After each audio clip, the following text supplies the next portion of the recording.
Dito nga pala tayo sa Evia Lifestyle Center. At dinayo ko pa talaga to para lang dito. Ito nga pala yung La Lola Churreria. First time kong nakakain dito nung nilibre ako ni Ate Maria. So ayan, order tayo. Churro Cold Classic. Order din po ako ng Choco Loco Series. Matchstick and cheese. Yun lang po. Thank you po. Ito nga pala yung mga in-order natin. Ang drink natin is Milo and salted cheese. Churro Cone Classic na may Milo dip. Matchstick na may kasamang cheese. At dalawang soft serve. Isang ube soft serve at KitKat soft serve. Medyo marami itong pagkain natin ngayon. Samahan niyo ako. Tara, kain tayo. Unahin muna natin yung savory, sausage and churros. Tapos may cheese dip siyang kasama.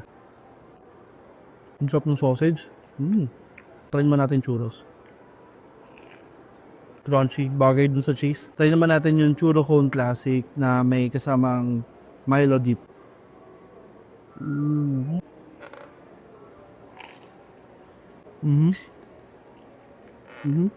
Sarap ng dip nila. Try naman natin yung mga soft serve. Dito muna tayo sa ube. Uy. Bagay sa lahat talaga yung churros sila. Then yung KitKat soft serve try naman natin. Kain tayo.